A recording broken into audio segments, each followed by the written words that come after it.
문재인 대통령과 윤석열 당선인 측이 대통령 집무실 이전 계획을 두고 또 한 번 충돌했습니다. 하지만 양측 모두 협의하자는 뜻에 공감하면서 조율 가능성도 제기되고 있습니다. 이 시각 정치권 이슈 장해찬 전 국민의힘 선대본 청년본부장, 김효은 전 민주당 선대위 대변인과 함께 짚어봅니다. 안녕하십니까? 안녕하세요. 네, 오십시오. 문재인 대통령 오늘 국무회의 발언을 했습니다. 헌법이 대통령에게 부여한 군 통수권자로서의 책무를 다하겠다. 어제 집무실 이전에 대해서 좀 안보상 우려를 표한 이후에 또 한 번은 부정적 입장이다 이렇게 봐야 되겠죠?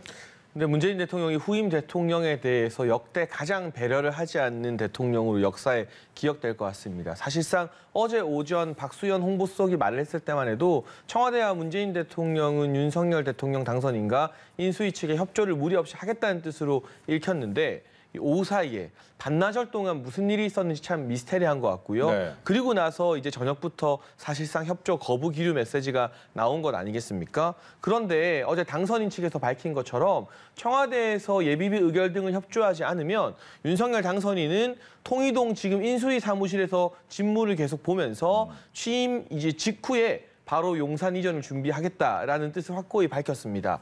어떤 경우에도 5월 10일에는 취임식 이후에는 청와대를 국민들에게 전면 개방하겠다는 것이 당선인의 확고한 의지이기 때문에 이게 지금 물러설 가능성은 거의 없다고 보면 됩니다. 그리고 지금 문재인 대통령과 청와대 역시 국무회의에서 예비비 의결을 하지 않으면 용산 국방부 청사로 대통령 집무실을 이전하는 것을 연기하게 만들 수 있어요. 그런데 지금 어제 입장 나온 것처럼 당선인이 그렇다면 통이동에서 일정 기간 집무하는 한이 있더라도 청와대로는 들어가지 않는다. 청와대를 국민께 개방한다는 건 문재인 대통령이 남은 2달 동안 어떤 방법을 강구해도 막을 수가 없습니다.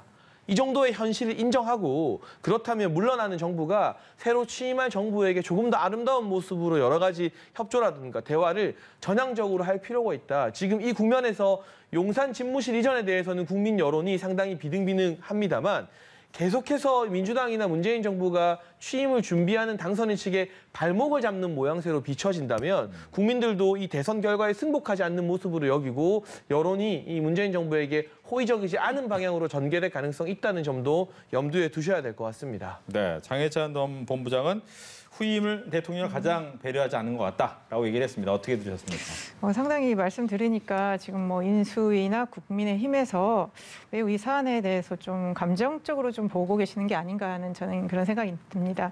그러니까 뭐 청와대 부정적 인식이라기보다는 지금 이 자리에 누가 대통령으로 계셔도 저는 충분히 할 수 있는 원론적인 얘기라고 생각합니다.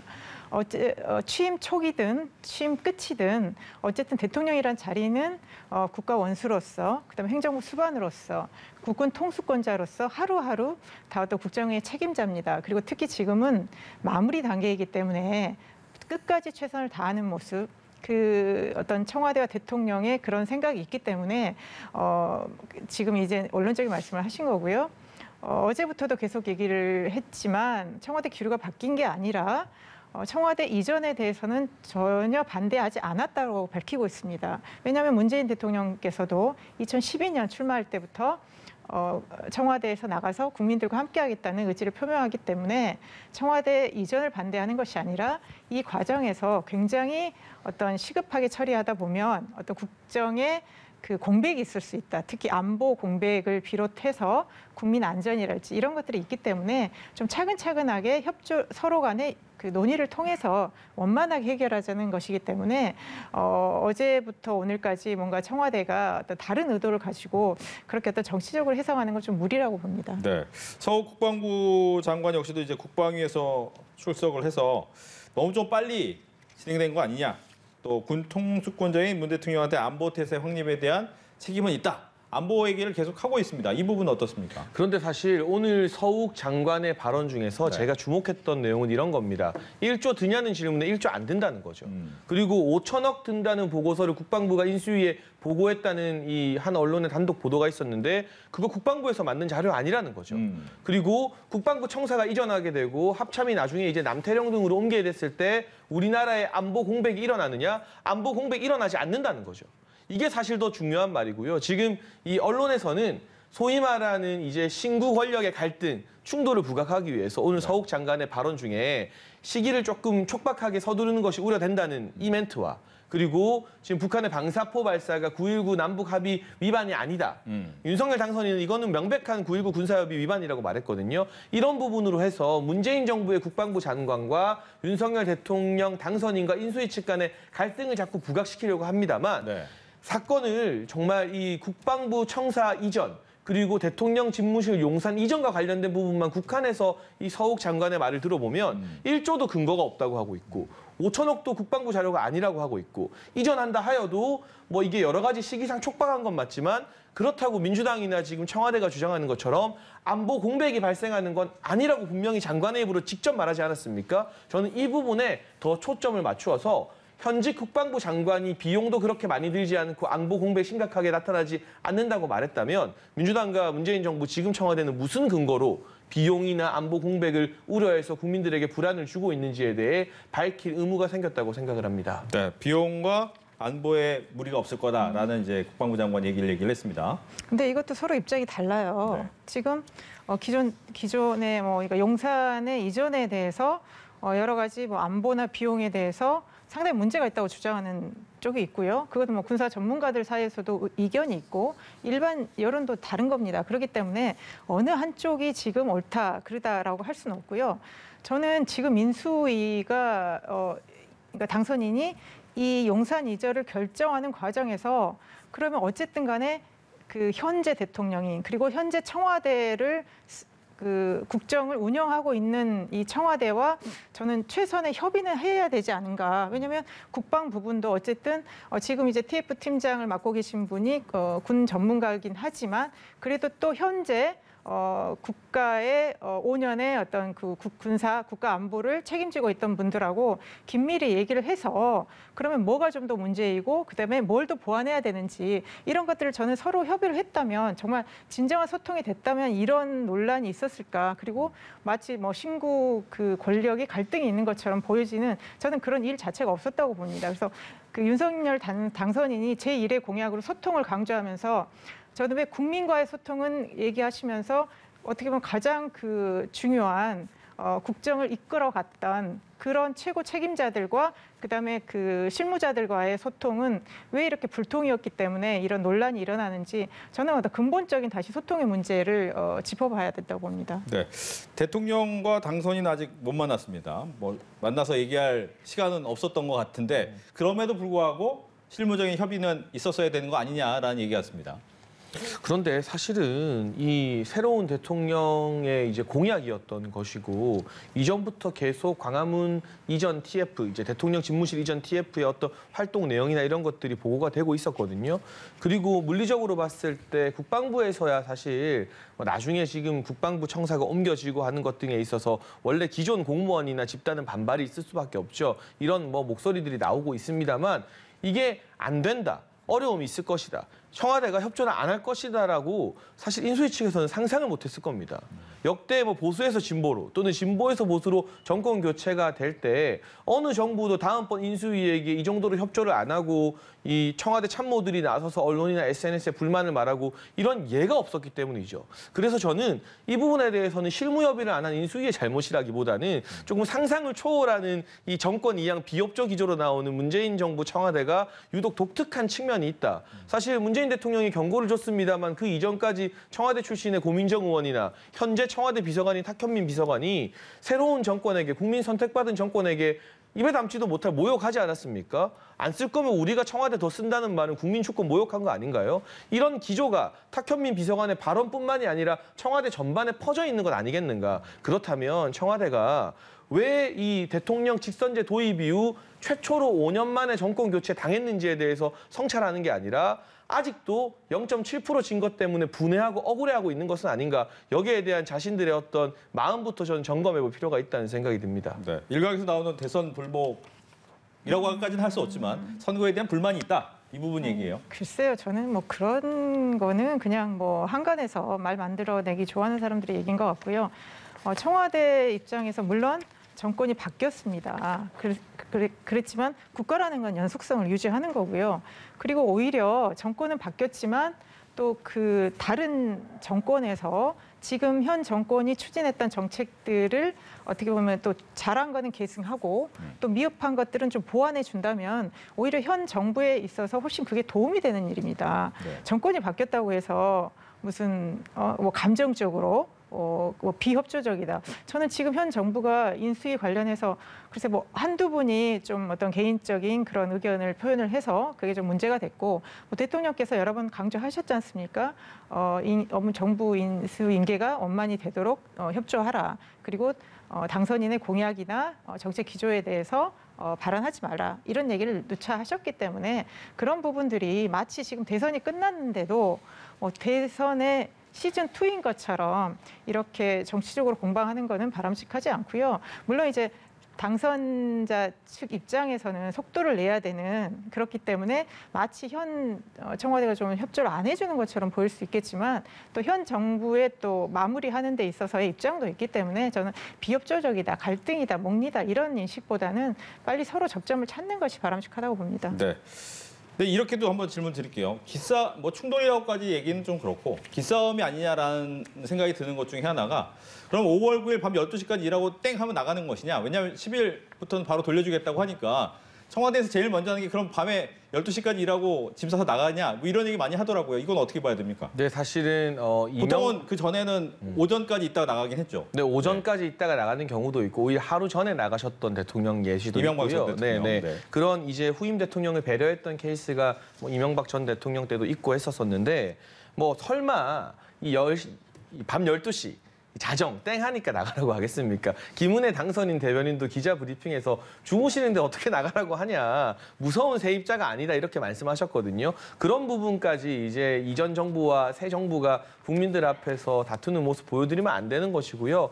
그렇기 때문에 저는 오히려 정권을 넘겨줘야 되는 지금의 청와대가 조금 더 절제된 모습, 차분한 모습으로 이 새 정부가 뜻을 펼칠 수 있게 도와주는 조력자의 모습을 비추는 데 주력한다면 아름다운 이별이 될 수 있지 않을까. 그 떠나는 모습에 문재인 정부를 지지하지 않았던 국민들도 박수 보낼 수 있지 않을까 하는 아쉬움이 조금 남는 부분인 것이고요.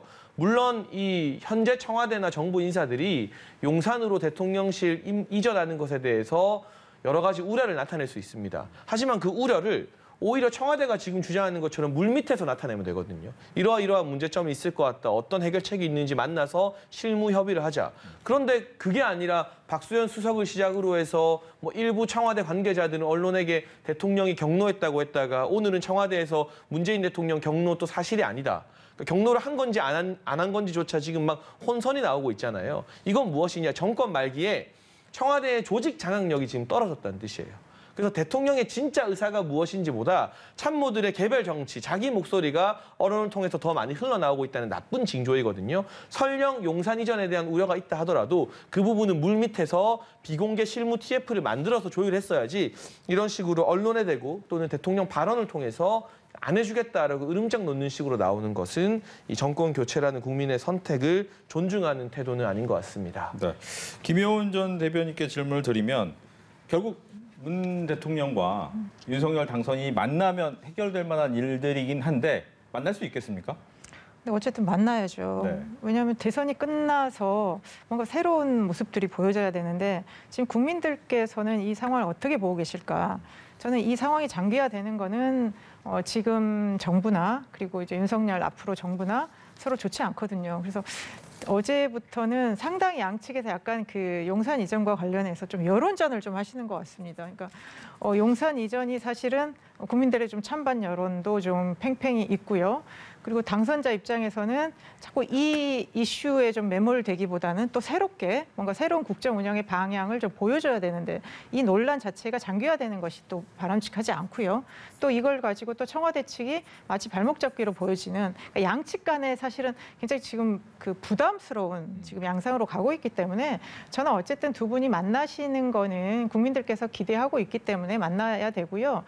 저는 이렇게 좀 서로 간에 만나지 못하면서 감정적으로 됐던 것들이 뭐 저는 지난 일을 뭐 이렇게 다시 뭐 들추고 싶지는 않습니다만 어쨌든 두 분의 한번 그 회동이 만나기 뭐 4시간 전에 무산이 됐고 그 과정에서 여러 가지 말들이 흘러나오지 않았습니까? 이명박 전 대통령 사면이랄지 인사 문제랄지 이런 것들 결국은 사안 하나하나가 상당히 양측이 조율이 필요한 사안이다. 그런데 서로 만나지 않으면 결국은 소통이 안 되면 오해가 생깁니다. 우리 개인 간에도 오해가 생기지 않습니까?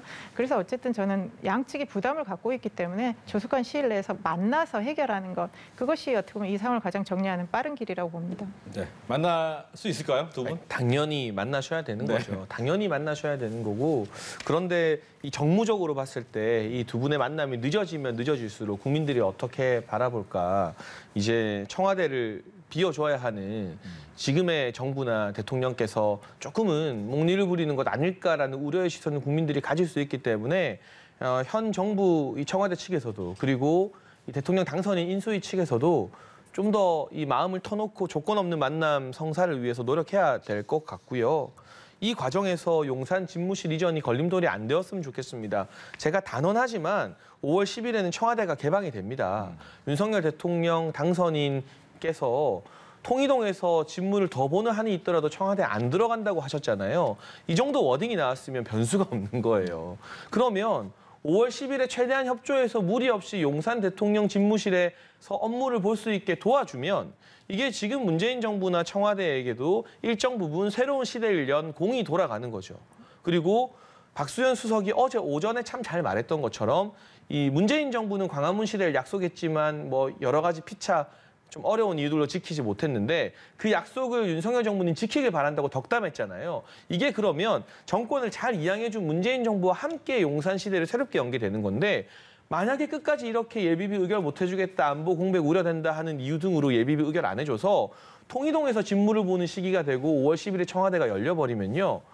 이 모든 어떤 이 청와대 전면 개방, 국민들 품으로 돌아가게 하는 것들 그리고 이후에 어차피 몇 달 뒤에 현실이 될 용산 집무실 시대까지 문재인 정부의 방해에도 불구하고 윤석열 대통령이 한 것이 되어버리는 겁니다.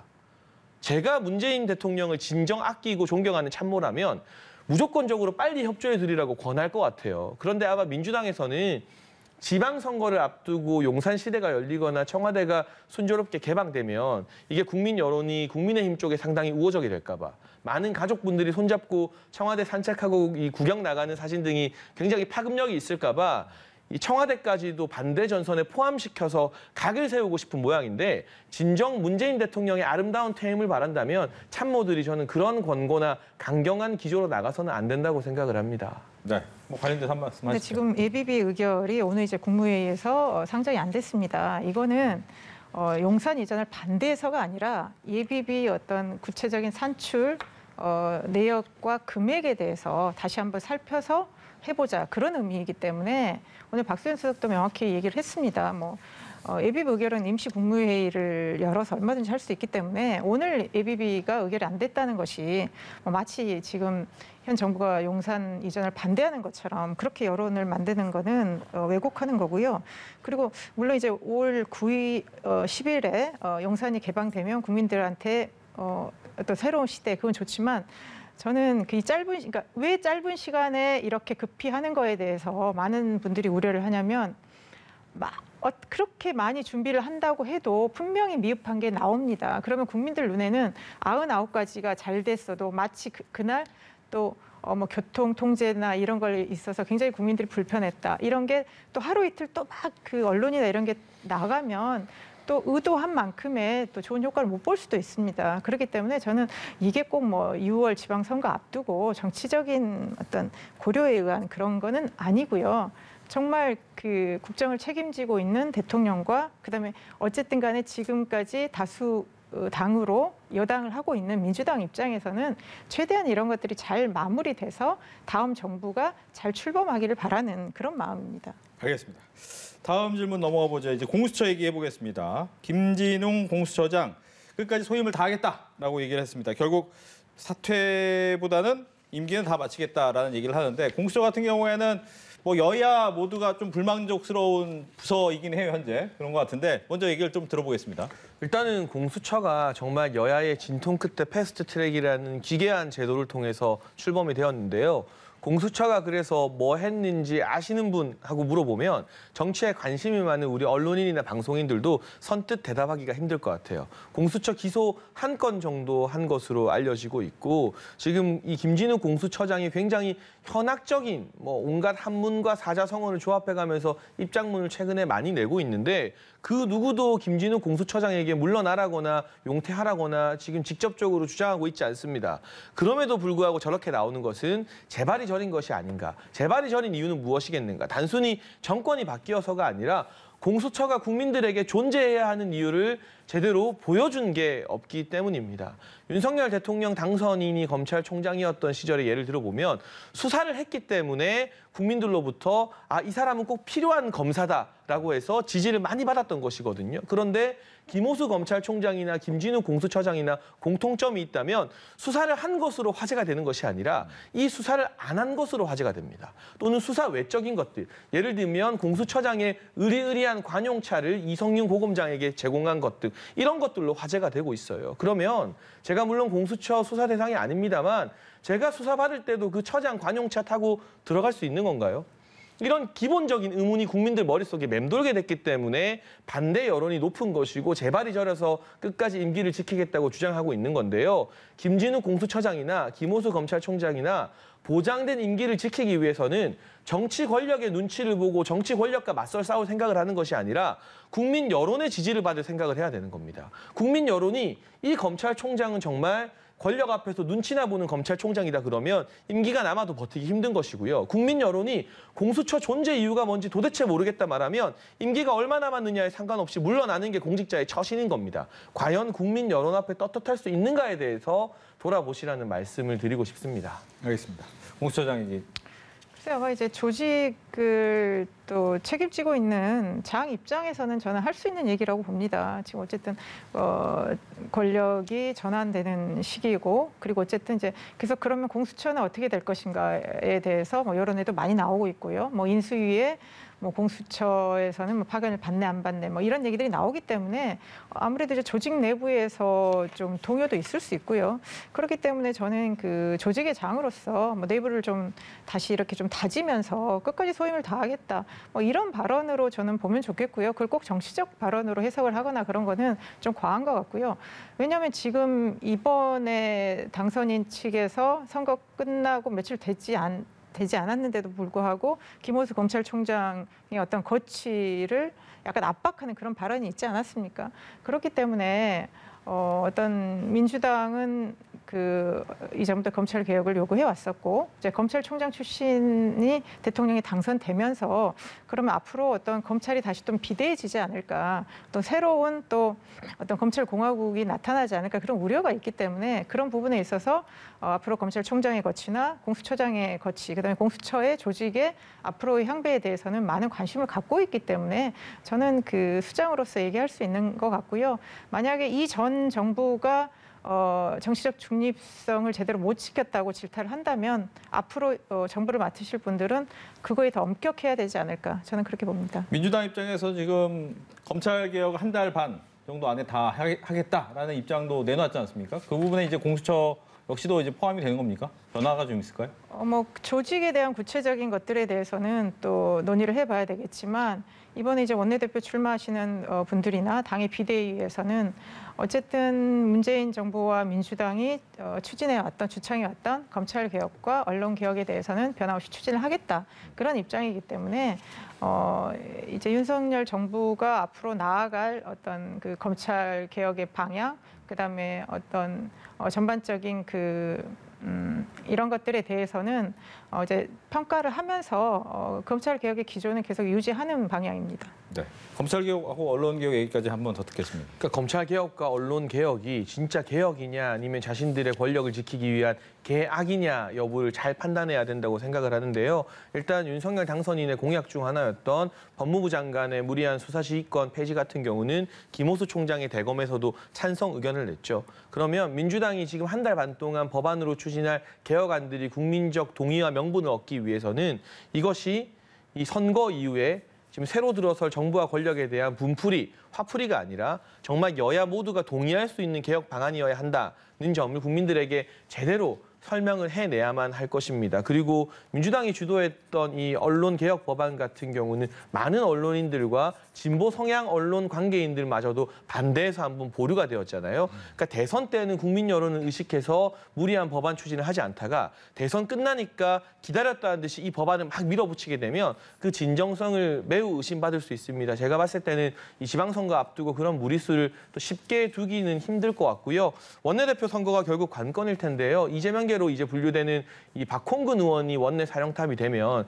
조금 더 이런 소위 말하는 개혁 법안, 물론 저는 국민의힘 입장에서 개혁 법안이라고 평가를 합니다만 이 법안에 드라이브를 걸 가능성이 높아 보이고 이낙연계로 분류되는 박광원 의원이 원내대표로 선출된다면 무조건 막 법안으로 드라이브를 걸고 이 새롭게 구성된 윤석열 정부와 각을 세우기보다는 어느 정도 이 대화가 통하는 협치하는 그런 원내 틀을 만들지 않을까 많은 전문가들이 분석하고 있기 때문에 원내대표 선거에서 어떤 결과가 나오는지도 잘 지켜봐야 될 것 같습니다. 네, 언급은 해주셨지만 민주당 내 이제 원내대표 개파 간 대리전이다라는 얘기를 가장 많이 하는데 맨 마지막에 이제 결선 투표까지 하잖아요. 네. 좀 누구한테 더 유리할 것 같습니까?